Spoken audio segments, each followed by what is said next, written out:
This time, Herbert Chapman creates an Arsenal legacy.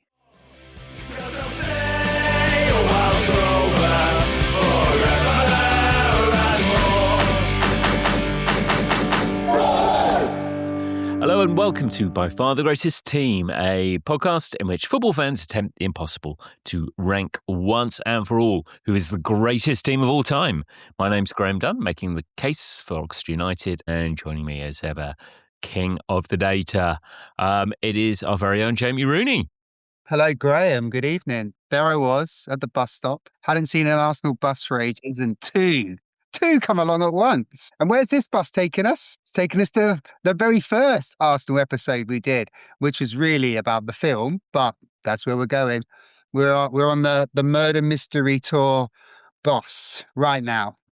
Think of it as pretty much we're sort of doing like a Back to the Future style trilogy of things that aren't necessarily in the right order, where we started with something in the modern day and then went back, and then I'm not quite sure it works, but yes, this is our third attempt to tell part of this story, and we've done both the beginning and the end prior to this, because we have done Herbert Chapman and his Huddersfield time, and we have looked at the Arsenal Stadium mystery. And as you say, Jamie, we have just done a bang up to date Arsenal and Arsene Wenger, where we were on the Wenger bus. We were on the Wenger bus.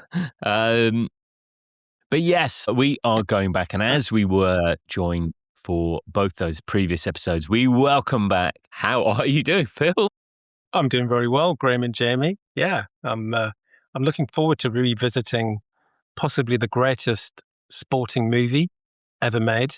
Forget about F1 and Oscar nominations. It's the Arsenal Stadium mystery, and possibly one of the greatest managers as well. We more than touched on with Huddersfield Town as well, didn't we? And the incredible record he had at Huddersfield Town, taking a club which was kind of nowhere to First Division champions in a small number of years. So I'm looking forward to revisiting a bit of an icon in football. Absolutely. You know, after you recovered from the shock of realising that this is quite a lengthy period we're going to try and cover tonight. A fair chunk of the interwar years, really. So we'll just kind of basically forget about post-war Soviet history, the rise of the Nazis, general strike, Wall Street crash, and just focus on what was important at the time, which was football, the English Football League. Exactly right. Now, for anyone who is not following this sequentially, but is listening to this straight after the Herbert Chapman Huddersfield episode, we did leave it with quite a good tease, because I think we left that episode. So Herbert Chapman has won two titles at Huddersfield Town, and they are on their way to winning an incredible trophy league title in a row. But they won't do that under Herbert Chapman, because Phil, he answers an advert, doesn't he? He does answer an advert. It was on the 11th of May 1925. There was an advertisement placed in the Athletic News, which went something like this. Arsenal Football Club is open to receive applications for the position of team manager. He must be fully experienced and possess the highest qualifications for the post. Gentlemen whose sole ability to build up a good side depends upon the payment of heavy and exorbitant transfer fees need not apply. Which I think is kind of quite a modern message for today, really, isn't it, for most kind of football clubs? It's brilliant. There's a few things in there that stand out straight away. The first, it's team manager, and we're in an era where team manager is a new thing. Football clubs aren't run by team managers. So there are early adopters, but generally it's the board of directors are selecting the teams, and you've got kind of glorified managers in the role of secretaries that are doing the on the field decision making, which isn't much because there's no substitutions back in those days. Also, the key bit, Phil, where he talks about not relying on high transfer fees. And this is, I think the advert's from Sir Henry Norris, who was the chairman at Arsenal at this time. And it says to me, this is all about Chapman and who Herbert Chapman is about, because it feels like there's going to be time to build an empire. There's going to be time to build something special here, because he's not going to be relying on the transfer fee. So there's an attraction in the job description, I think, that tweaks Chapman's interest. Plus the fact he's moving down south and doubling his salary probably has a little bit something to do with it as well.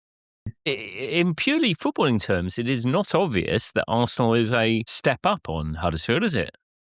When Chapman took charge of the club, Arsenal had no trophies after 29 years in the league.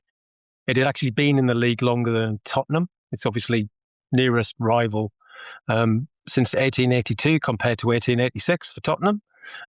Spurs had won their second FA Cup as recently as 1921. And in fact, the year before Chapman joined Arsenal, they'd finished third from bottom at the end of the 24-25 season, just 7 points ahead of Preston North End and Nottingham Forest, who were relegated. They were just two clubs relegated. In fact, Arsenal were 25 points behind Huddersfield Town, who were winning the second of their 3 consecutive league titles. And their nearest neighbours, particularly in London, Spurs again, West Ham, finished comfortably in mid-table. So, yeah, in terms of kind of form or pedigree or history, there was no comparison at that point between Huddersfield and Arsenal, or Woolwich Arsenal, maybe we should call them at this point. I think, well, they had become Arsenal, or the Arsenal as they were called. But yeah, again, it's our man, Sir Henry Norris, the chairman, who tried to merge Arsenal with Fulham at one point, and that goes back to his starting point in football with Fulham. But when that failed, he did move them. So they were rivals of Tottenham at this point when Chapman takes over in 1925. But only 12 years earlier, Sir Henry Norris, had moved Arsenal from Woolwich up into the north and to their new home in Highbury, which became their home. But they were a South London team. Charlton, Millwall, Crystal Palace were the rivals, not Tottenham. Yeah. He's quite an interesting character, Sir Henry Norris. I think he reminded me a little bit, because he was a property developer and later a Conservative MP, he reminded me a little bit of John Hall, making the kind of comparison with Newcastle. And John Hall, a property developer, Wynyard Hall, the Metro Centre, etc., etc. Norris was also kind of a property developer, and he actually took Arsenal. He led a consortium, and you're right. At that point, it was Woolwich Arsenal. It was the innovation of Norris that they became the Arsenal. He kind of saved the club from bankruptcy in 1910. He became the chairman, majority shareholder. The plan to merge the club with Fulham was blocked by the FA, so he changed tack effectively. He thought the club would really kind of struggle in the southeast of London. They were suffering from kind of low gates. And in 1913, he moved the club up to Highbury. He used his political influence as well, and this is kind of quite important to secure the club's election to the First Division after the war in 1919. Before the war, in 1914-15, they'd finished 5th in Division 2, so they had no right necessarily to kind of go up. They finished 5th, but rather than the second team going up, instead the Arsenal went up as well. And even when they got into the First Division, really they had a number of kind of lackluster, best middle of the table type finishes at the same time as obviously kind of Chapman was taking Huddersfield upwards and onwards. Yeah, so Graham, Herbert Chapman moving to Arsenal in 1925 from Huddersfield is a step down to a team that's got absolutely no pedigree in the English Football League at that point. Bizarre thing, isn't it? It is bizarre.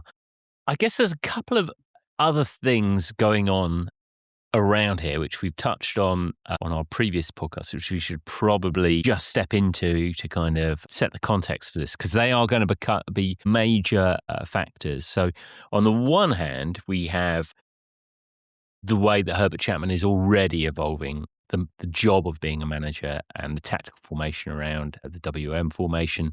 And the other is around this massive rule change that comes, which is the change in the offside law, which has disproportionately large effect. And the two are sort of related to some way or another. But certainly Chapman, when he's at Huddersfield, it's not the finished article as such, is it? But he's definitely made strides in tactics and in the way he runs a club. Chapman is a man ahead of his time, as we discussed previously. And it's not just the tactical ideas that he's introducing into the game. It's also the off-the-field stuff, with the physicality, the diet, and preparing his team. And as we go on and talk about his time through Arsenal, there's a number of other innovations that Chapman is responsible that football adopt over time. But yeah, the WM formation is something that's fairly new, and it's really on the back of, as you said, the offside law. So the offside law, just to confirm, is I think, as we spent I think I spent too much time on this previously. So please, if you really are interested, go back to the Huddersfield Town episode and listen to me witter on and blabber on about crazy statistics. But essentially, the law has changed from 3 players between the attacker and the goal line to 2 players. And that's a big change. And as we know, Graham, that leads to an over a 50% increase in average goals per game.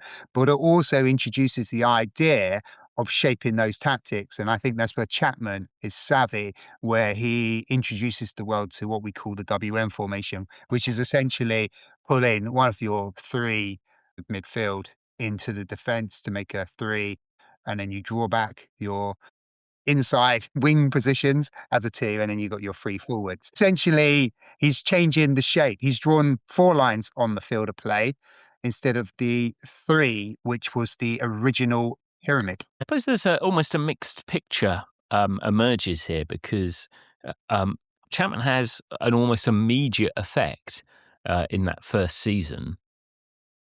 But actually, he allows himself, and he is allowed the time to make this work. And it'd be fair to say, in the modern game, maybe he wouldn't still have been in position to do what he did.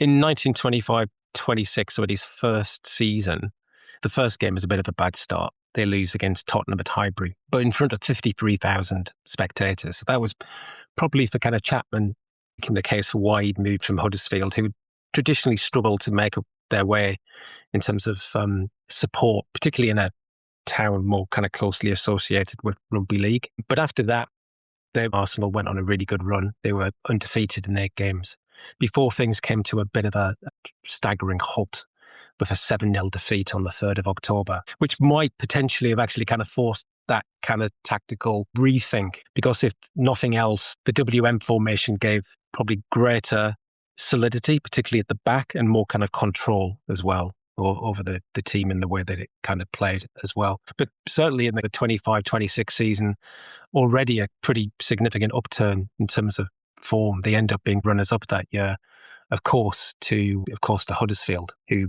did the treble 3 league championships in a row. What I should have mentioned, particularly for you, Phil, is when Chapman takes the job, he has a clear mission, doesn't he? I mean, it's quite clear what he wants to do with Arsenal. Well, what does he want to do with Arsenal?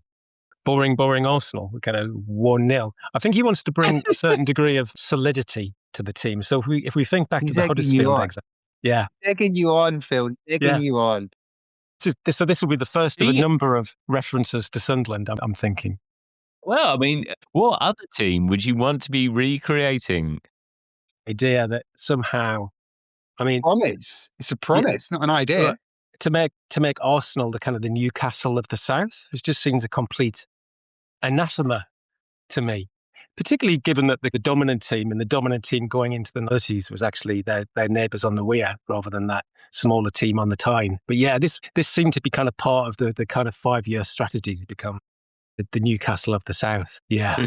Yeah, fair play to him. One of the things he does do, which I think is probably we recognise from what he did at Huddersfield, is he kind of gets a lieutenant on board, doesn't he? Somebody on the pitch who can represent him, and he's pretty significant. I think, is that where Charlie Buchan comes in?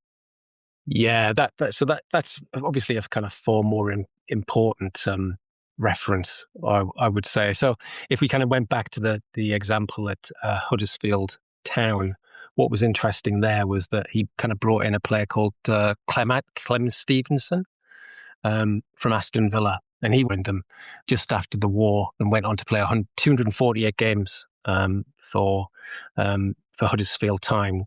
And he was basically kind of the midfield general. He kind of held everything together. You might even call him, I don't know if you wanted to, the Granit Xhaka of the day. He was just somebody who kind of pieced everything together across the piece. Charlie Buchan was a really interesting kind of character, not just within football, but outside of football. And he was Chapman's first signing. He was considered by many the best forward in the country, certainly in his prime. But when he signed for Arsenal. He was nearly 34 at the time of the signing. But he came with this incredible track record, particularly his time at Sunderland. He'd scored 209 goals in 370 appearances for the club. But despite his age, went on to be kind of near ever-present in Chapman's forward line up to his retirement in 1928. He scored 56 goals and 120 starts. And I mean, what's remarkable about Buchan was that he was a bit of a character in the game, but after he retired as well, he went on to move into the media, which is a bit of a theme that we might kind of see in this kind of podcast. He became a journalist, firstly with the Daily News, and then later with the BBC, where he became a football and golf commentator as well. Yeah, his career is pretty staggering, really. I mean, it's extraordinary once again that you have someone at the age of 34 being signed who then goes to play such a significant role. But obviously he goes on then to this media career, also creates Charlie Buchan's Football Monthly, which is eventually gets kind of overtaken by Shoot and Match in goal in the end. He definitely seems to be a pivotal player for Chapman in this initial side. He's prolific. His goals is prolific, and he's able to exploit the new offside rule, and he does it really effectively. What Chapman's done here is he's learned from his experience at Huddersfield, as Phil's mentioned, when he brought Clem Stevenson in, when Clem Stevenson was probably being written off because of his age in his early 30s. He's repeated that with Charlie Buchan. And another thing that Chapman's done during this period is, whether he gets away with it or not, he's buying himself time, because he goes out public and says, this is a 5-year plan. This is going to happen over the next 5 years. Don't get giddy for success straight away. So he's buying himself the luxury of time now. And in an era, we can get away with it, because generally a football manager is going to last that long, even without winning anything. Yeah, the 5-year plan is would generally. I mean, it's difficult to think of any manager in today's game even attempting the 5-year plan. And so I guess in that kind of beginning period, so they do that. They finish second to Huddersfield in that first season, but then there's not a huge amount of success on the pitch in the following years, really, until 1930 in their first FA Cup appearance. What else is he kind of doing? Presumably he's doing the hard groundwork at this stage. Yeah, I think they were still quite inconsistent after that big uptick from nearly being relegated to 25, 26 being runners-up. They kind of end up being in mid-table, and even at certain points skirting with relegation. I think the big issue with them was that they were inconsistent. He seemed to be kind of fixing issues with the defence, and then there were issues with the attack, and then vice versa. So interestingly, like for example, in 26-27, for instance, they were particularly inconsistent. They were winning games by large scores and then losing them by large scores. Interestingly, 1926-27, it's worth me mentioning this because I know I could get a bit of stick for favouring Sunderland over Newcastle, but 1927 was the last time that Newcastle won the title. So I just thought I'd just kind of drop that in. Oh, that's selfless of you. Absolutely selfless. Yeah. I just thought I'd just kind of lay that on. But I think he was definitely kind of laying the foundations. And I think there's a couple of things there. There's the recruitment. So we've already touched on Charlie Buchan, but there are a number of other players that he brought in. Eddie Hapgood, he brought in from non-league. So an illustration of how he was able to kind of spot a player. In fact, I think he was working as a milkman in Northamptonshire when he was spotted by Chapman, and he cost about £950, went on to captain Arsenal in England. Herbie Roberts, again, from the non-leagues. He was an apprentice gunsmith, interestingly, but he was kind of grooved initially in the reserves and was central in terms of being at that centre-back and that WM foundation. David Jacks, Cliff Baston, Alex James, all people who were recruited during this part of the 5-year plan. But as well as the players, I also think was kind of quite interesting was the kind of the structure he put in place behind him. And it's probably worth mentioning at this point, Tom Whittaker. So Tom Whittaker had been a player at Arsenal between 1919 and 1925. Chapman wanted to revisit what Jamie was talking about at Huddersfield and have somebody who could improve the players' fitness, and he made Whittaker responsible for improving the fitness of the Arsenal players, possibly to levels unseen in football and contributing over time to some of that consistency which they gained, particularly after that initial kind of 5-year period. And Whittaker, I think, was a really interesting person because he studied physiotherapy and sports medicine. He became Arsenal's first full-time trainer and possibly one of the first full-time trainers in English football as well. So he was a bit of a pioneer, and he worked closely with Chapman for many years, focusing on things like fitness, recovery routines, physical conditioning, all kind of revolutionary for the time. And really, I mean, he became a core part of the Arsenal backroom for years and became a Arsenal manager after the war. It's worth saying that they did reach an FA Cup final in 1927. Cardiff, who Chapman's Huddersfield had managed to rob very of the title by the slenderest margin ever while at Huddersfield. Cardiff win that final, so they're denied what would have been their first bit of silverware. And then I guess another significant thing that happens is 1929, where there's a change in chairman because, not for the first time, it has to be said, there is a bit of a scandal around payment to players that shouldn't necessarily have been made, and it is our man Henry Norris who falls on his sword for this. Yeah, this might be a little bit, I mean, it's a bit of a shame. So, yeah, Norris's involvement came to an end when the FA banned him from football for life. There was an inquiry into kind of financial irregularities at Arsenal, including, for example, unauthorised payments to players and the use of club funds for personal expenses, which, while wrong and against the rules, was pretty endemic, I think, across football at the time. So, yeah, he had to kind of fall on his sword. Sorry, Phil, I was just going to add to you just to kind of for context as well. I mean, this is an era where there's a maximum wage in football. So footballers can only get paid up to a certain amount, and that certain amount isn't a great deal of money. Footballers are supplementing their football wage by taking other jobs, and Phil's absolutely right.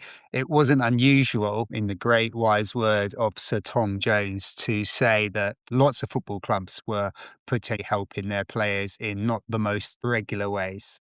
I mean, one example of that was Charlie Buchan. I think he had a sports shop in Sunderland, and he took some convincing to move to Arsenal, not because of the attraction of Arsenal as a football club, and he was getting paid quite well, but there was a bit of a delta between what he was being paid and what he was making in his kind of sports shop as well. So, yeah, kind of not unusual. But one of the things this does, Henry Norris is replaced by Samuel Hill Wood. And that name is to become, that Hillwood name is quite synonymous with Arsenal. Yeah. It's always be a bit of a pattern in terms of kind of club chairman at the time. He was also a Conservative MP as well. What was interesting there, that he kind of stepped in the vacuum that was kind of left by Norris. He became club chairman. He brought some of the financial security that was required and had a pretty good reputation, I think, as well as a gentleman, as well as a Aldertonian scholar, which might have helped in terms of some of the ground development and in the other changes that took place. He also gave more scope to Chapman, who at the time of the Norris probably wouldn't have always been the case. I mean, Norris at his time, before Chapman replaced Leslie Knighton, restricted Leslie Knighton, the Arsenal manager, from signing players under the height of 5'8", over 11 stone. So Henry Norris is quite controlling. So I think when Samuel Hill Wood, when he takes ownership and becomes the chairman of Arsenal, I think he's a bit more relaxed about what Chapman's doing. So Chapman's power and influence gets even greater within the four walls of Highbury. And he doesn't have to wait long for that to be proven to be successful. So 1930 FA Cup final. So this is the first thing that Chapman wins, and it's the first thing that Arsenal win. Yeah, the first major trophy. Yeah, so pretty straightforward, I think, in terms of the kind of the road to Wembley. They beat Chelsea 2-0, Birmingham, Middlesbrough, West Ham. They had an interesting semi-final against Hull City. They just managed to kind of squeak through 1-0 in a replay at Villa Park following a 2-2 draw at Ellen Road. You think of those sliding door movements. Chapman's 5-year plan nearly died at Ellen Road. Arsenal were 2-0 down with 10 minutes left before Jack and Baston equalised. And that only followed a a Hull defender kind of getting a red card. So they came close, certainly came really close in that semi-final to not making it. And that 5-year plan at least paying off in the first 5 years. But they did get to the final, and there it's really interesting because in the final at Wembley, 92,000 supporters there. They've, of course, are playing against Huddersfield Town. Yeah. The narrative, the irony of this narrative keeps coming, doesn't it? Yeah, and Huddersfield Town, we've mentioned them already. At that point, were managed by Clem Stevenson. Clem Stevenson is in charge of Huddersfield Town, and he picked up the foundations that were left behind by Herbert. In fact, Huddersfield going into the game, I think, were favourites as well. They'd knocked out Aston Villa, Sheffield Wednesday. They had a really good run up to the cup at that point. Yeah, Huddersfield definitely would have been the favourites. There's a number of things as well in this final that are worth noting. We're not going to get embroiled in what was going away from this brilliant story that's unfolding, but there is a Zeppelin would have passed over the Wembley Stadium. So in 1930, you got this huge Zeppelin. Going to see a few more of those in the next 10 years, I think. But also, Arsenal had played a league match against Leicester City prior to the final, which was at the end of April. And the final score was Arsenal 6, Leicester City 6, which is the record highest league scoring draw in the history of the game. There's never been a 7-7. There's been a couple of 6-6s, but yeah, this is one of the occasions where there was a 6-6 draw, which is 12 goals in one game is fantastic, isn't it? Yes, but not necessarily that odd, as we're going to come on to discuss. But I just want to add this in, just a little bit of a commentary. Charlie Buchan, who we've already established is, a great player for Sunderland. He goes on and has a brilliant time with Arsenal. He's also quite entrepreneurial. He's creating magazines. He's got a sports shop. He's taking brown envelopes, not in the Marseille way, but he's taking them in that particular moment. He retired in 1928. The program, if you look at the program for this game, his name is in big, bright lights. Expert criticism from Charles Buchan. So he's a pundit. He's providing insight to the fans that are buying the paper program to read about this game. He's providing that punditry that we're all familiar with right now. Another little innovation that kind of came in the 1930 FA Cup final, I think, which was that the teams came out of the tunnel together.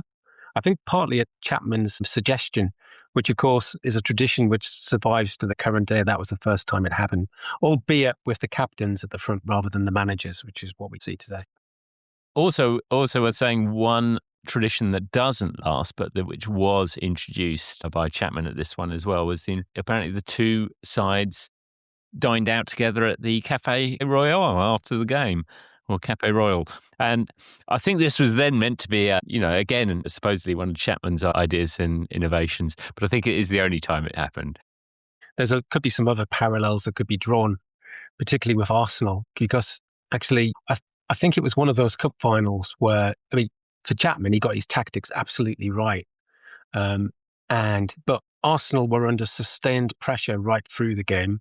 They absorbed that pressure with their WM formation, eventually counterattacked with speed. I think Alex James was instrumental in that. And I think they ended up winning. Well, they won 2-1 rather than 1-0. But it was definitely a kind of tactical masterclass. And a good example of Arsenal sustaining pressure in the way that we came to love in the 1970s. And maybe we're seeing now under Arteta as well, but kind of counter-attacking and scoring. Yeah, absolutely. So they win their first FA Cup. So the 5-year plan is ticking, isn't it? So this, he's won at the end of the 5 years, so that's good. But now he has to deliver, and 1930-31 is a season which both he delivers, Arsenal deliver, and football delivers. It's an extraordinary season. It's probably worth saying by this stage, so you've talked about a couple of those players. Cliff Baston is definitely a player who, I was sort of mostly aware of him from when his goal-scoring record was about to be beaten by, was it Henry or was it Ian Wright? I can't remember. Ian Wright was, isn't it? He plays, he's a winger almost, isn't he?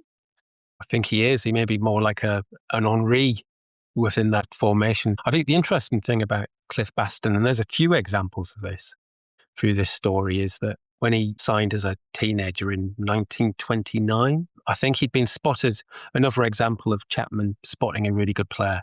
He was only 17 and playing for Exeter, spent the rest of his career at Arsenal. But by the age of 19, Baston had won a league title, the FA Cup, and an England cap. So he became the youngest player ever to achieve that particular kind of hat trick. Now, it's worth saying, going on in the background to all of this over this 5-year period has been a lot of goals. So as Jamie, as you've mentioned previously, the change in the offside law, for reasons that I still can't get my head around how it makes a difference, but it obviously did. Changing from it being the last 3 men to the last 2 men that are keeping you offside, or you have to have behind you, has an unbelievable effect on the number of goals that are scored in football. And just to put it into context in terms of the top flight, Huddersfield had won under Chapman in 24-25 under the last rules for 69 goals. And then the next winning sides, Huddersfield with 92 goals, Newcastle 96 goals, Everton 102 goals, the Wednesday 86, Sheffield Wednesday 105 goals. Goals are going in all over the place. But in 1930-31, they really are going in, aren't they? Yeah, it's a staggering amount of goals that are scored. I mean, Graham, you drew me to this stat in the prep coming into this. I'd completely missed it. And it is a wipe your eyes kind of, am I really seeing that moment? I don't want to take the shining glory away from you. Please tell us, what ridiculous volume of goals are being scored in this season? Are we talking 30-31 now? Is that the season? 30-31. Yes. Arsenal, who will go on and win the title this season, score 127 goals. 127 goals in that season. But beautifully, that isn't the most, because second place Aston Villa score 128. Yeah. Arsenal score 127 goals and they don't get a record. But off the back of it, they do get the record for it's absolutely beautiful. They have an absolutely symmetrical record that season. So they have won 14, drawn 5 and lost 2 at home and away. And so this means the record they have got from this is they score 60 goals away from Highbury, which is the most goals anyone's ever scored away from home in the top flight. They have the best defensive record in the league, so they end up with a goal difference, if goal difference had existed, plus 68, and under goal ratio, which did exist, of 2.15, which is a record, but a record that Arsenal only hold for about 4 years before they break it again by getting a goal difference in there of 6 plus 69. Goals are going in literally everywhere. Yeah, I mean, this is absolutely brilliant data. And we're trying to make sense of what was going on to explain why we're having such a glut of goals going in right across the league table. And there's nothing that is obvious that stands out. There's no rule changes going on. The only conclusion I can draw, and it really is, just offering an idea, is that we've got this period where the rule change has been made in 1925 in terms of reducing the number of players between the goal line and the attacker to being the offside rule. And then you've also got this change in tactics that's going on. And in the background as well, football clubs are slowly adopting the idea of having a permanent manager, not a secretary in disguise of a football manager or the board of directors picking the team.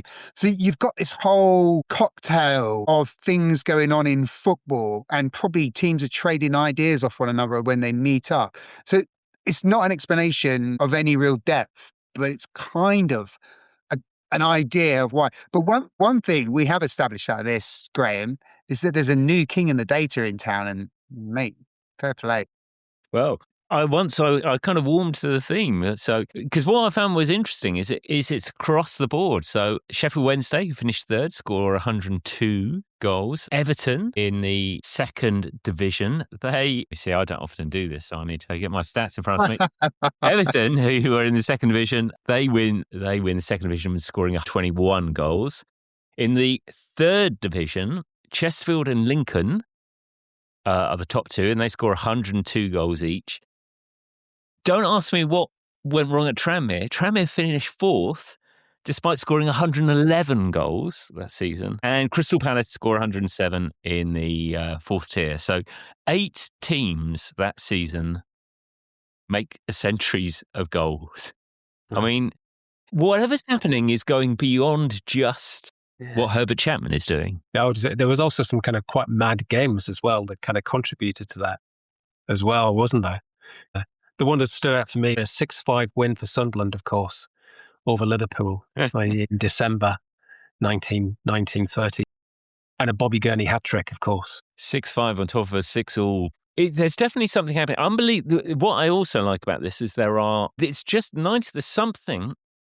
It was in the air in 1930-31 in terms of records. So Chesterfield, who, as we know, scored 102 goals in promotion from the third tier. They scored in their first 22 games of that season.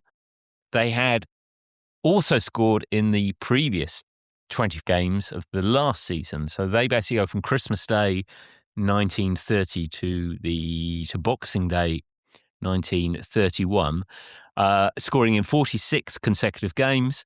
That remains a record until which team breaks that? It's Arsene Wenger's Arsenal who breaks it in 2001-02 when they score in 55 consecutive matches. And one final record for you, and then I'm finally finished. Your team, Jamie, Man United. They start the season off with 12 consecutive defeats. They finished the previous one with 2 defeats. They set a new unwanted record of 14 consecutive top-flight defeats. That's a record that lasts until... I wonder how long that record lasted. Have you got any idea who might have beaten that record? Are we thinking of a Howard Wilkinson season here or something? Yes, it is Step Forward Sunderland, who achieved 15 of them in 2003. And for good measure, add another 5 on when they go next up.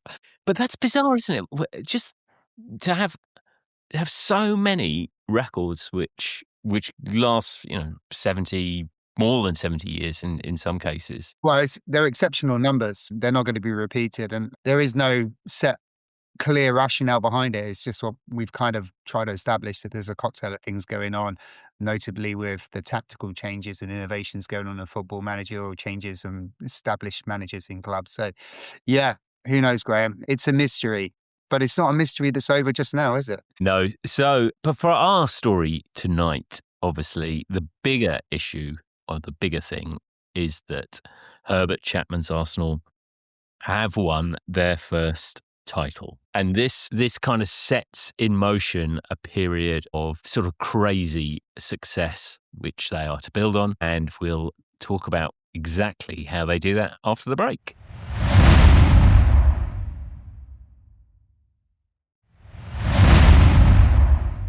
Okay, so welcome back. Herbert Chapman and Arsenal, they have won their first league title. Arsenal become famous for winning 3 in a row, but they don't do it straight away.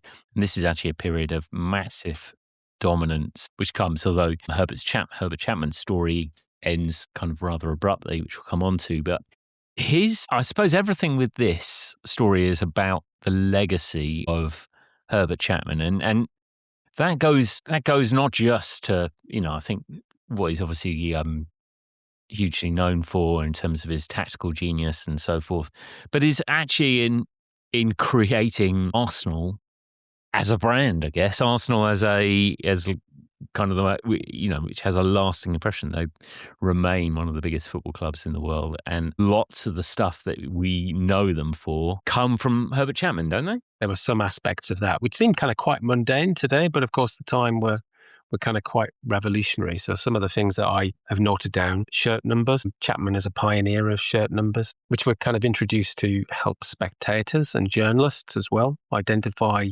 players. And the first major use of shirt numbers came in 1928 when Arsenal played Sheffield Wednesday, I think in a friendly, although this time Arsenal were wearing numbers 1 to 11 and Wednesday were wearing numbers 12 to 22. I mean, maybe we should try that again. Yeah.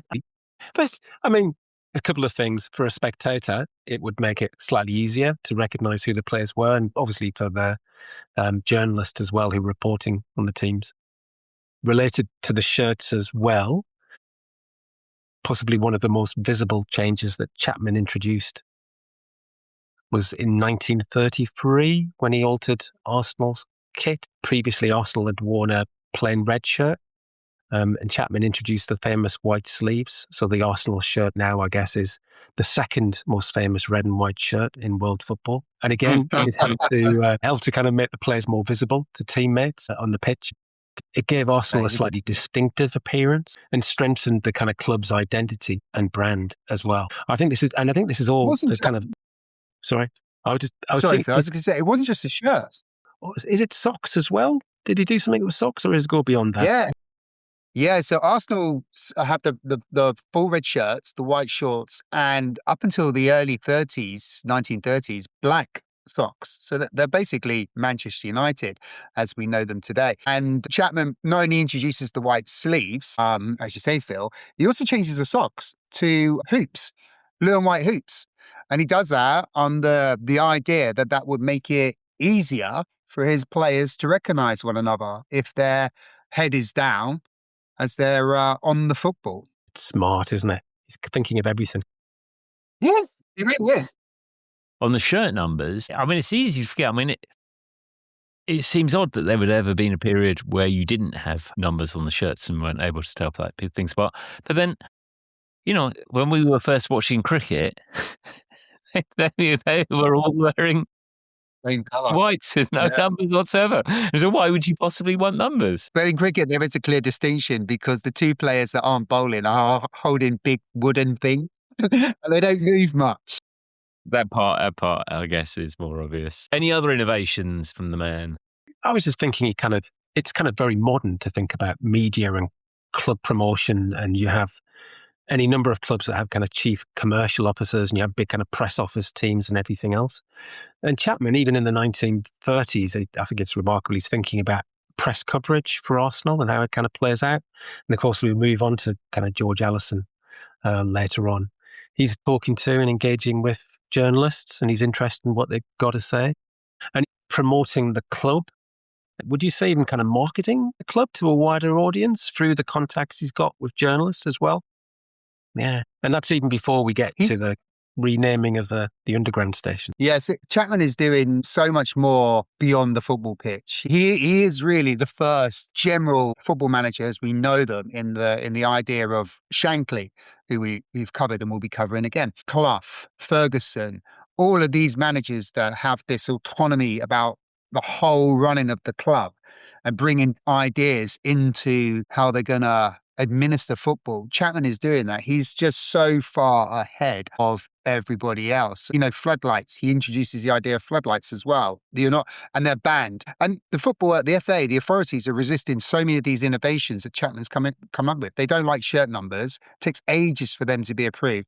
They don't like floodlights. Arsenal can use them at Highbury, but only to train on. They can't play midweek games, or they can't use floodlights, you know, in the darkest days of December. He's doing so much more. He's becoming, he really is the original football manager in terms of having the autonomy to do everything.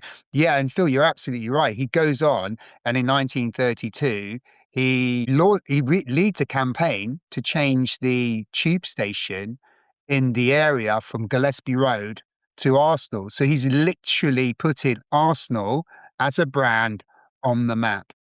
Yeah. I mean, now we think of like the Etihad and the Etihad Stadium. And, you know, the airlines and everybody else pay millions and millions of pounds, whether it's DXC on the shirt of a Man United or, you know, naming a kind of stadium. And he, just because of his powers of persuasion, manages to kind of convince London Underground to flip the name. And I can still remember the first time I went to Highbury and getting out at the Arsenal tube station as well. And in a way, I guess the kind of the tube station becomes a permanent advertising hoarding just for Arsenal. Every passenger, as well as every football spectator, goes through North London will see and recognise the club's name. It's really obvious. It's a really obvious thing. I found it really weird when I kind of was first trying to be getting to some of these games. Why isn't there a station called Tottenham Hotspur or White Hart Lane? Why really hard work. Seven Sisters? Yeah, it's really, really hard work getting to kind of White Hart Lane, or what was White Hart Lane. Yeah. It takes forever. You got to walk a bit. Yeah. It's a little walk. It is quite. We did have a quick look to see just how unusual or otherwise it was. There are quite a few tube stations that end up changing their name, but I can't think. Not for the same sorts of reasons, from what I can see. Marylebone was the Grand Union, I think, or the Central Union. Euston Square was Gower Street. Chiswick Park was Acton Green, I think, initially. And Barbican begins as Aldersgate Street. But none of them seem to have the same. Well, there's loads of them, but they're all kind of, none of them seem to have that same campaign element or the same tie-in with the club. And they are absolutely it's light years ahead of itself in terms of a marketing perspective. And, I do remember kind of listening to Don Howe doing this. There is some relevance to this. Listening to Don Howe being interviewed or doing his commentary in 1980s or bits and pieces. And he would always insist on calling them the Arsenal. He was obviously of that. And I thought he was mad, obviously. But, so, well, when you go and play the Arsenal.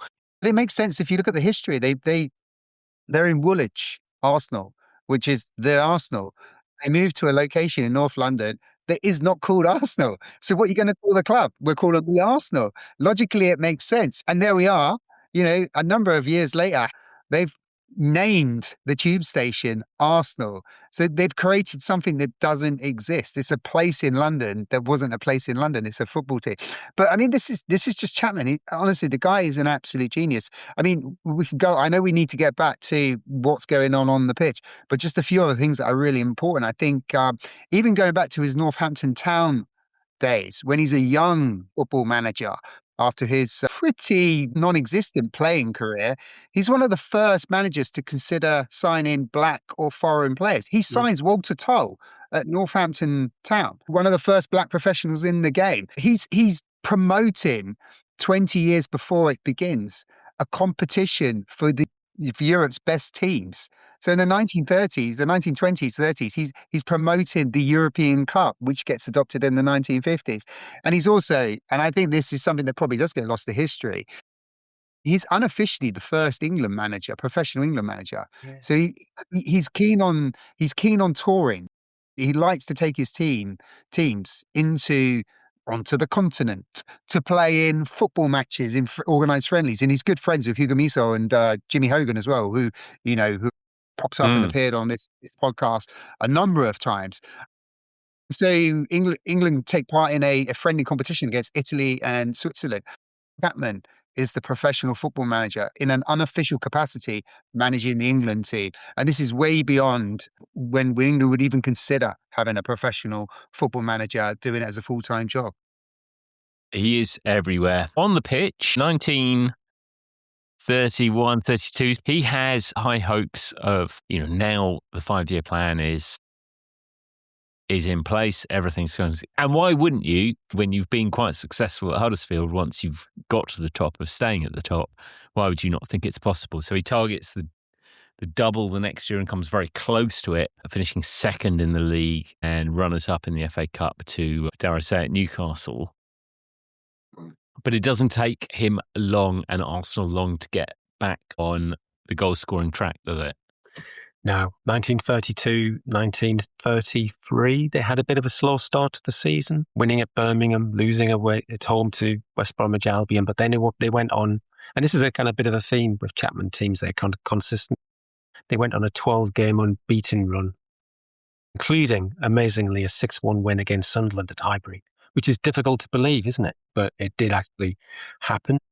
They had a bit of a slump over Christmas, but then again after that, And then at the next 15 games in the new year, they just lost 3. They had a thumping win against Aston Villa, who were in second, won 5-0, which meant that a 3-1 win away at Chelsea in front of 72,000 meant that Arsenal were champions again with 2 games to spare. So they kind of revisited some of their consistency for their first championship. But they were doing it with some panache and style as well. So, as well as beating Sunderland, they had an 8-2 win against Leicester City, 7-1 against Wolves, 9-2 against Sheffield United, 8-0 against Blackburn Rovers. They were thumping teams. And it's kind of Cliff Baston, we mentioned it before, who's at the forefront of this.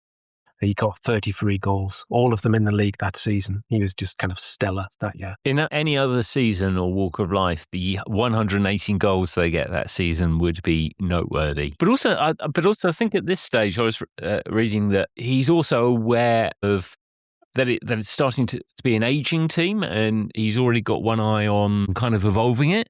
He was quite ruthless. I mean, just to give you an example of that, when they're defending the FA Cup in 1930-31, play lower league Walsall, where they're expected to win. And at the time, there's a few first-team players out, and this is the days where you don't have huge squads, so he brings a few reserves in. One of those reserves gives a penalty away. One of them has a poor performance. They lose 2-0. They're out of the FA Cup, but those players are shipped off within 7 days. Both have gone. They've left the club. So he had a ruthless streak in him, Chapman. I think you need that in order to build the empire, the dynasty that he's building at Arsenal. And you're right, Graham. He reached the point where he could recognise that even though he had incredible loyalty to these players that have served him so well, it was now at the point where he needs to start rebuilding for a second Herbert Chapman side that's going to go on and dominate. Yes, and you see him start making some of those signings in the summer. He starts bringing players in, Ray Bowden, Pat Beasley, Jimmy Dunn, all join the side, all part of that. They're kind of rebuilding. But the Arsenal are going from strength to strength. So the following season, 3-34 season, that again starts off strongly with Arsenal picking up where they left off, albeit not scoring quite as many goals this time. Yeah, they're kind of pretty dominant again. Interestingly, again, well, kind of jumping forward a little bit, but they managed to win the title again, playing Chelsea as well. They finished 3 points clear of Huddersfield Town. Their top scorer again is kind of Cliff Baston. The message again that comes through in 34 is the consistency as well.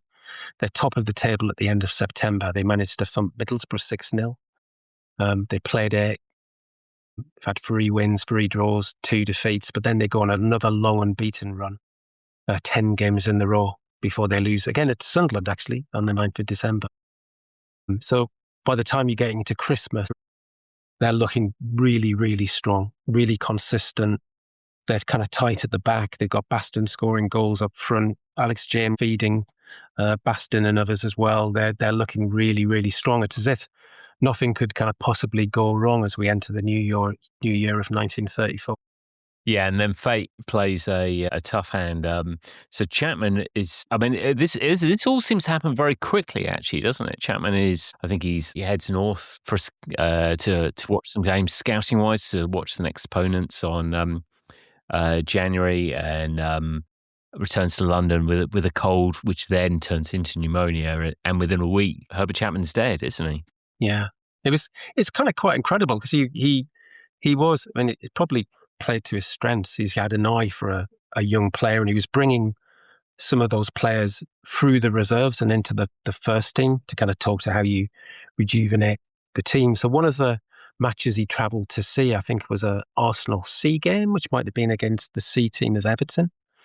Around Christmas time, and then post-Christmas he travels over to see his brother Ernest in Kiverton Park, where he'd grown up, and he's kind of got this cold. He's not feeling well, but Chapman in particular, but most managers at this point would rarely step away from their duties.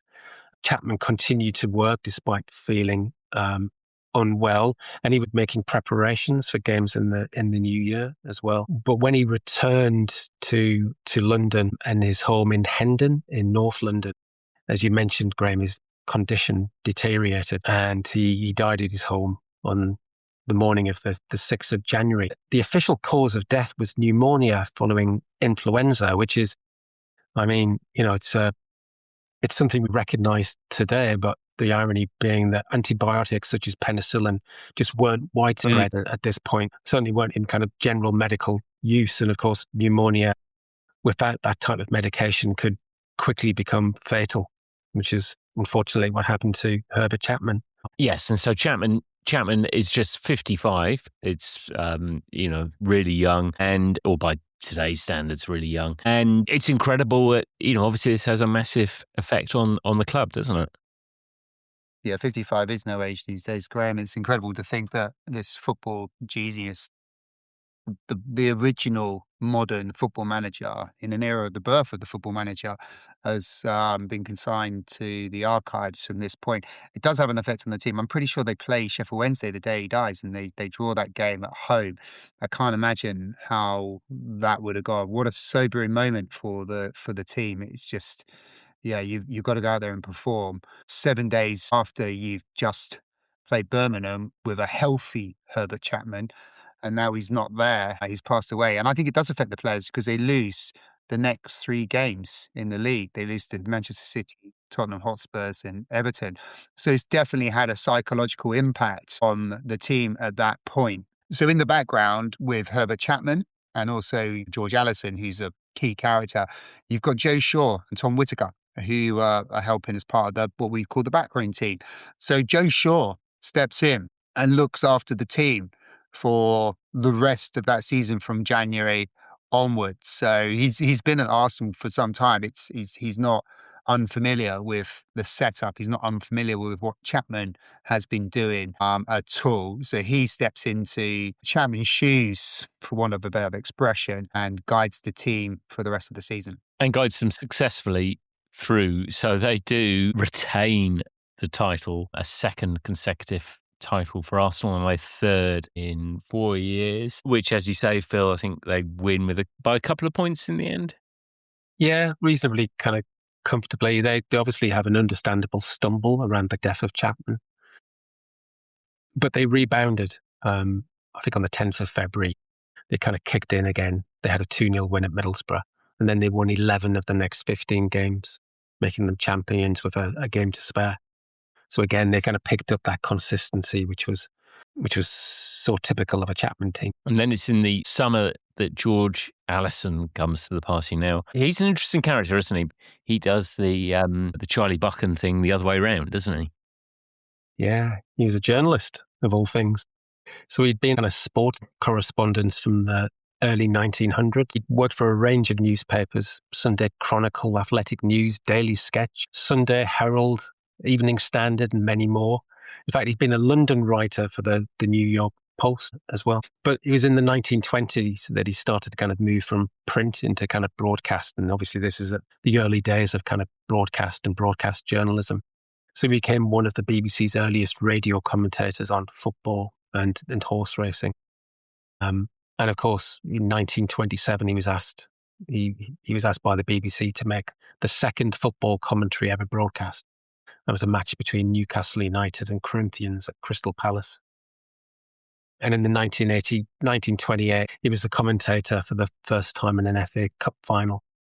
So he had this journalistic background, but he kind of transitioned into Arsenal around 1910. He was initially a club secretary, an administrative assistant.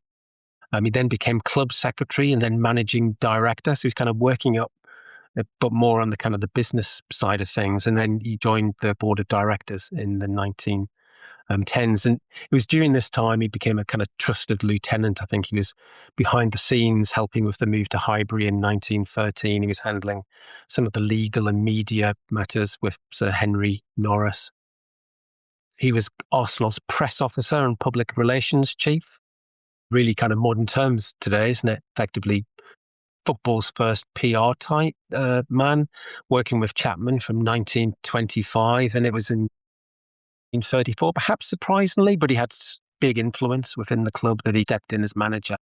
I think initially he was seen as a pair of hands, a kind of caretaker, but then he guided Arsenal. He built on the Chapman foundations and guided the club into even more success. I mean, it sort of feels like, bearing in mind we know he's kind of background in the media beforehand, and we know he goes on to have a semi-starring role in the Arsenal Stadium mystery. He definitely appears to be much, a front of house appointment. And I wonder, and certainly, whereas I suppose it says a lot about what Herbert Chapman, the ground that he covered, that Chapman sort of did both things, and he was able to do that, push the brand, be a front outward-facing figure for it, and also obviously have a ridiculous knowledge of the game and ability to influence the game. Whereas, would it be fair to say that Allison probably relied on Whittaker and Shaw as kind of lieutenants to do the football part of it? I think this is down to Samuel Hill-Wood, potentially, because, he's probably, Joe Shaw's done an incredible job. And Joe Shaw's a former Arsenal player, Tom Whittaker, a former Arsenal player. They've been at Arsenal pretty much their whole career, and they've been working with Herbert Chapman. But maybe Hill-Wood has spotted something that maybe they're not the right fit, albeit Joe Shaw has just won the league, which is a pretty good caretaker role. But Allison comes in. But this whole legacy is incredible because, so Herbert Chapman comes in 1925 and he builds his team, which George Allison's part of, Joe Shaw's part of, Tom Whittaker's part of. And the next four managers of Arsenal as Herbert Chapman, Joe Shaw as a caretaker, George Allison, and then Tom Whittaker takes over from George Allison. So this is a 30-year legacy that we have here with Arsenal. So I think, Graham, you're absolutely right. I think Joe Shaw and Tom Whittaker may not have been the right choices, but Tom Whittaker definitely goes on and becomes the right choice because out of the four of them, he manages Arsenal for more games, more than Chapman and more than Allison. And he also wins 2 First Division titles. In fact, all 4 of them win division national title. So, when we think about Liverpool as that great legacy that Shankly, which we'll talk about again, and I'm looking forward to that's about 25 years. Arsenal with Chapman, this is about 30 years. This is something incredible and probably deserves to be put higher on a pedestal in terms of what's been built here at Arsenal. And they do it in quite spectacular circumstances. Obviously, Huddersfield have become the first team to win 3 consecutive league titles, and Arsenal emulate that in the 34-35 season. Yeah, and we were talking earlier on about the way in which Chapman was planning to bring in new players. And one of the players that was brought in 1934 became quite important, not just for this team, but I think in Arsenal history. So that's Ted Drake. I think in the 34-35 season, he becomes the top scorer with a then club record 42 goals from 41 league matches. So, remarkable, really.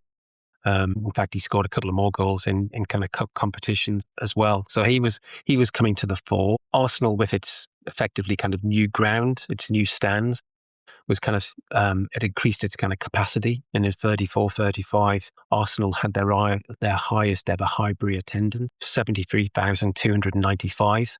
I think we can guarantee there were a lot of away supporters there as well because they were playing against Sunderland. Unfortunately, the game didn't really equate to the kind of the size of the crowd. It was a bit of a 0-0 draw, but even so, there's a new record that kind of stood right until the end. And they were again dominating teams and bullying teams as well. They won 8-0 twice against Leicester and Middlesbrough, 7-0 against Wolves, 8-1 against Liverpool, and 6-0 against rivals Tottenham. And again, the issue of consistency, which might kind of come back to Whittaker and the training and the physical condition of the players. Very few of the players are injured. So compared in a very physical football edge, very few of the players are injured despite the number of the games. So, again, at the end of the season, they were well clear of the obvious favourites at the beginning of the season, which was Sunderland. And scored a lot of goals as well, 115 goals, really dominating. And in this season, they only concede 46. So they end up with a goal difference of 69 positive. Not that goal difference existed at the time, but most people back in 1935 just couldn't stop talking about that 2.5 goal ratio of Arsenal. They got a goal ratio of 2.5. which I'm only guessing is quite good. I assume that's the highest there's ever been. I can't imagine anyone's beaten that. So, yes. So, I mean, that is quite extraordinary, isn't it? To win 3. It says so much about the legacy and the system, I guess, that's in place there, that they win 3 consecutive titles, but actually under 3 different managers. And Allison does well. He sticks around for a while, and he does all right. So he goes on and wins a second FA Cup for Arsenal. Ted Drake, he scores the winning goal in the FA Cup final. Only top scores in 37, 38 and 18 goals. In total 17 kind of coming in the league. And that was despite having an injury for a good part of the season as well. And this now is 5 league trophies in a single decade. I guess there probably is a bit of a what if question, isn't there, with this side, in terms of if the Second World War hadn't happened, would that generation of success have continued? But Jamie, winning 5 titles in a decade is pretty special, isn't it? Yeah, it's 5 in 8 years to be precise, and it is pretty special. If you just break it down by the decade and you look at the history of English football, Aston Villa won 4 in the 1890s. They were pretty dominant back then. We really are. Looking at the decades. Yeah, we really are looking at decades, yeah. But it's not until the 1980s where this dominance in a single decade, in terms of its year, is mirrored, and that's when Liverpool go on in the 1980s and win 6 league titles as part of their dominance from the late 1970s through to the 80s. And football changes in England when Liverpool start dominating. You get Liverpool's dominance, you get Manchester United's dominance, and now we're living through the Manchester City's dominance. And who knows, we might just be about to start a period of Arsenal dominance again. Yes, I suppose so. Okay, Jamie, well, we're going to get round to ranking this side in a minute, but I think probably you could help us put a bit of context to the legacy here. Yeah, I mean, how special is what Herbert Chapman achieves? Well, I mean, as we just mentioned there, what Herbert Chapman has done with Arsenal, they're not the first dominant football team. Aston Villa, as we just referenced there, we've also seen Huddersfield go on and win 3 consecutive league titles, which Herbert Chapman was a part of. But if we're trying to contextualize 2 things, one, the birth of the modern football manager, I think this is Herbert Chapman and what he's doing, not just what he's doing with the on the field decisions, it's what he's doing in terms of putting a strong backroom team in place, making sure that players are taking care of themselves with physical condition,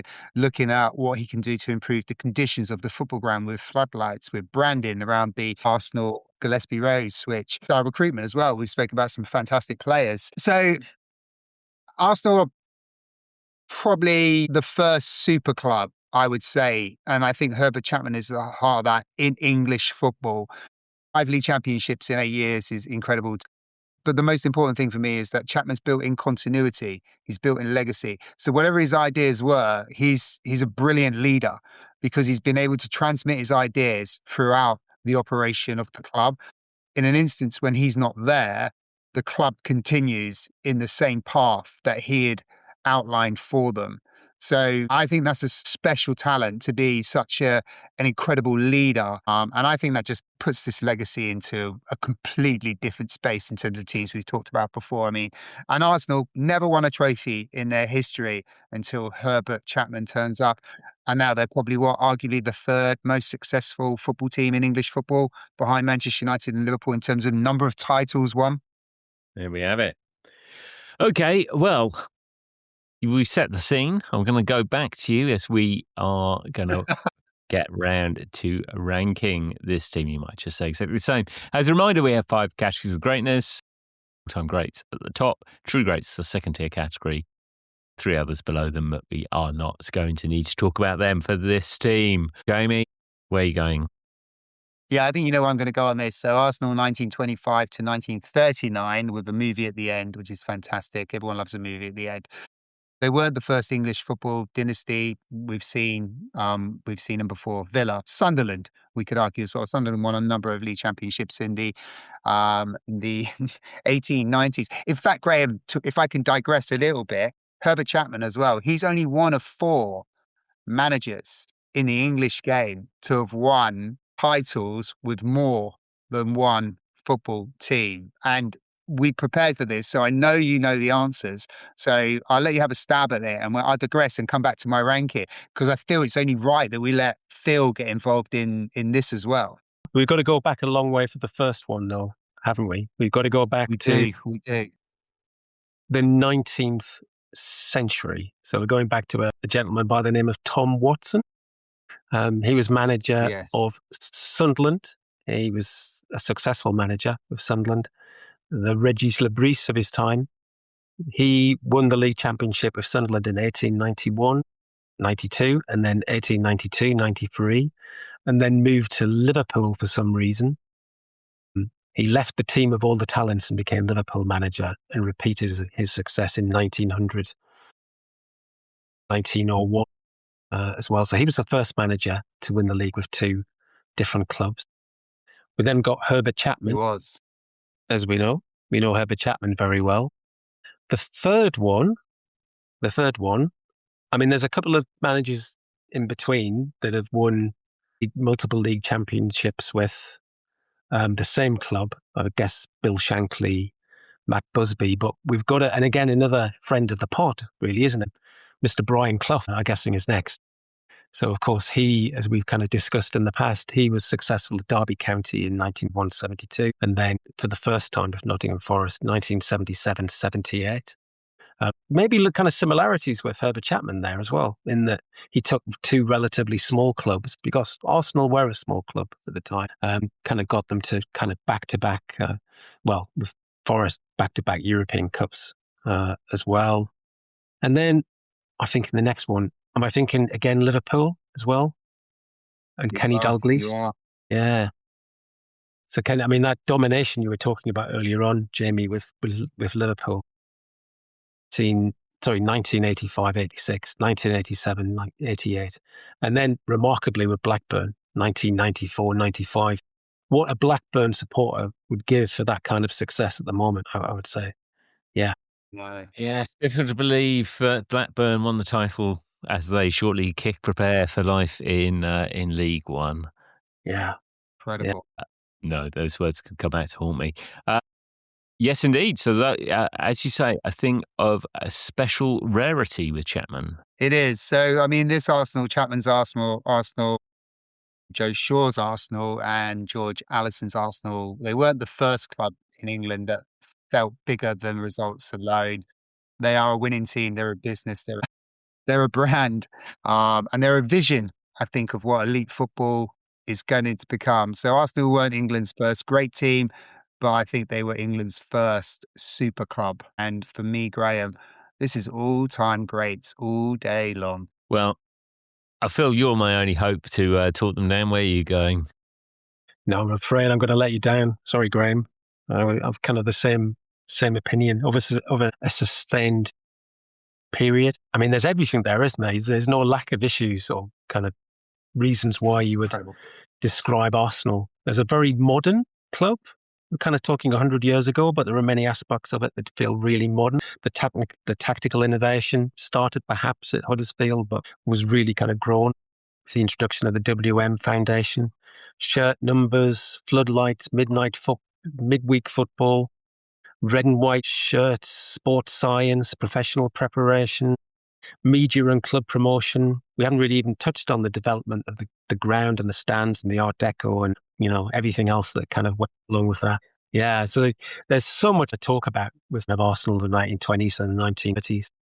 And some remarkable characters as well, including George Allison, the star of the Great Arsenal Stadium mystery as well. So it's kind of a story that in a way has got everything. Got a good little end to it as well. Yes, well, it would be sacrilege, presumably, for me to object on this one. I think you guys have both stated it pretty clearly, and it is one of the great origin stories of the current game. So we have to say, Herbert Chapman's Arsenal, all-time great.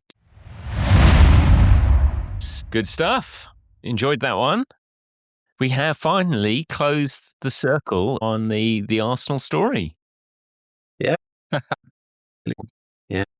Graham, maybe slightly out of character, but I feel I got a Jerry Springer moment and just to have the final thought on something, if you would indulge me for a few moments. I won't bore you too much, but I referenced a couple of times Herbert Chapman being the birth of the modern football manager. You clocked this, I saw.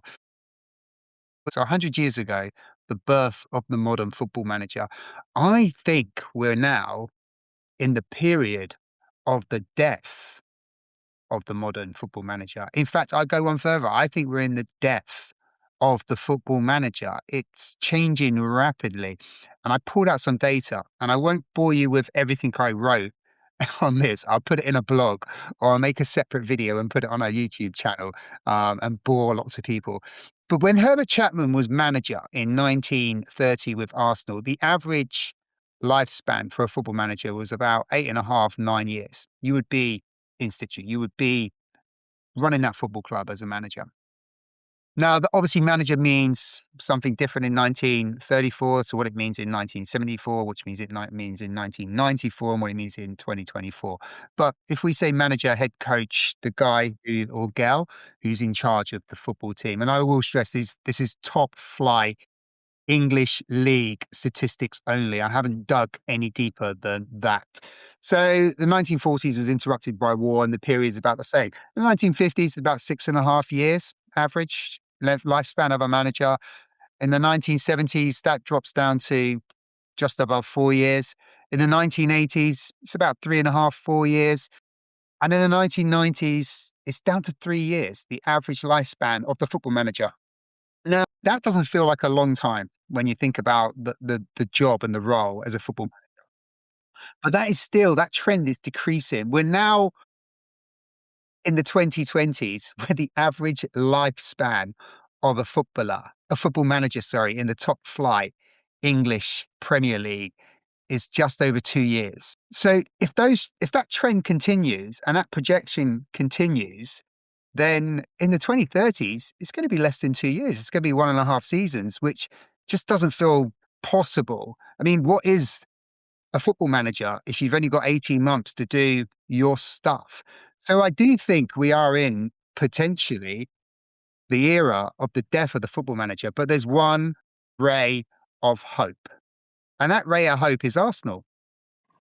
Miguel Arteta, who's been at Arsenal for over 6 years, and other than an FA Cup, has won diddly squat. But they've stuck with him in an era when normally you're out the door. So I like to think if Arsenal do win the Premier League this season, which I think they will, that will then validate that potentially it's worth sticking by your man, stand by your man, as Dolly Parton said. And that might, in turn, change the trend. And it might, in turn, influence owners of football teams to give their guys and girls a little bit longer. Just give me just a little more time. I love the data dive. I mean, I don't think there's a remotest hope of that happening. But I think that the similarities between Arteta and Chapman and that, because that will be over the same 6-year period.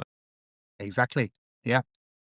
So that part of history is good to see. But yeah, I think it's optimistic to think people are. But it is interesting to see. You showed me the graph earlier, and it is just downward trend.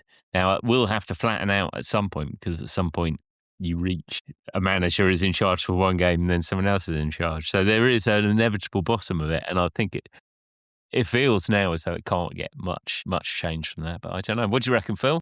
I think I'm really taken by the example of Arteta and the way that Arsenal have stuck with him, and particularly the board have stuck with him at times, kind of considerable pressure even from the football, the average Arsenal supporter. The only kind of counterweight to the argument that we might see a kind of trend in terms of the longevity of football managers is I'm reminded by the famous autobiography by Len Shackleton, of course, a famous Sunderland player, but he, as well as at Newcastle as well, but in his autobiography in the mid-50s, he included a chapter titled The Average Director's Knowledge of Football, which famously included a blank page. And I think that, if it's correct, it's a bit harsh on the average director, would still mean that they would have a kind of knee-jerk reaction and fire anybody. and just go for it in the way that maybe Spurs have done and many other kind of clubs outside of that. Yes, I think that seems likely. Excellent. Okay, well, thank you so much, Phil. Thank you for your work, not just on tonight's one, but on the full Arsenal and Herbert Chapman trilogy. I think what you have truly demonstrated that Arsenal are indeed, under Herbert Chapman, did become the Newcastle of the South. That is possibly the worst insult anybody could give a football club, isn't it? Excellent. Good stuff, Jamie. I like your big reel at the end there. That's very good. You're very welcome. And now I'm left thinking who's going to become the Arsenal of the North. But thank you so much. And thanks again, Phil, for a wonderful storytelling of, I think, one of English football's most important football teams. So we have done, after a long gap of not doing any Arsenal sides, we have done back-to-back Arsenal teams. Where do you go next? Well, obviously, there's only one place to go. And that's Arsenal's nemesis. And we're going to Tony Pulis's Stoke City.